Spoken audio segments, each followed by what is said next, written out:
falar da leucoesterase, que é uma complicação da leucemia linfóide aguda, que está associada com um número de leucócitos maior que 100.000. Além disso, a quantidade de blastos circulante maior que 20%. É uma condição grave, complicação dessas leucemias.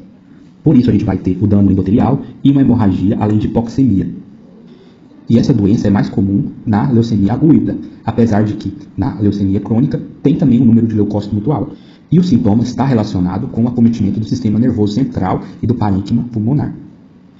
E os sintomas são alterações visuais, cefaleia, tontura, zumbido, instabilidade, confusão, sonolência. Dentro do tratamento a gente tem a quimioterapia citorredutora, em casos leves ou pouco sintomáticas, de forma planejada. Na terapia de urgência a gente pode fazer a leucaférese, que é associada à hidroxiureia, visando uma redução rápida da contagem desses leucócitos. Então, para a gente fazer a diferenciação entre os tipos de cobra, a primeira pergunta que a gente tem que fazer é se é uma reação de dor intensa ou se não há dor intensa. Reação local, sangramento, bolha, edema. E o segundo é se tem sangramento.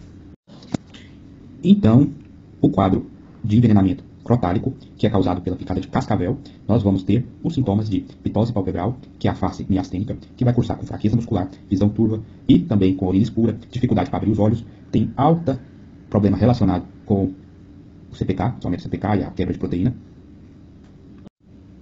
Nova produção, vamos falar sobre a jararaca, que é um protópico, que causa hemorragia, dor, edema local intensa, que pode evoluir com necrose.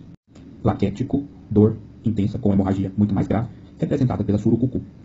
Por último, o elapídico, que é a coral verdadeira, que cursa com paralisia muscular flácida, com perda respiratória, pouca dor e é predominantemente neurotóxico.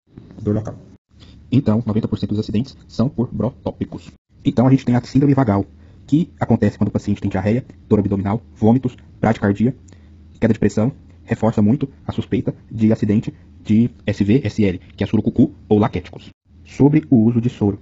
Se a reação for classificada como moderada, a gente deve entrar de 4 a 8 ampolas de soro específico. Se a classificação for tida como grave, nós devemos entrar com 12 ampolas de soro específico. Independente de idade ou peso, deve ser diluído em soro fisiológico para correr de 20 a 60 minutos. Outra coisa interessante para sabermos é como age o veneno da cobra.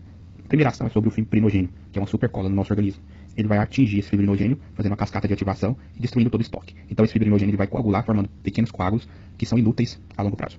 Logo, isso faz com que o sangue perca toda a sua capacidade de coagular. Isso é chamada de coagulopatia por consumo.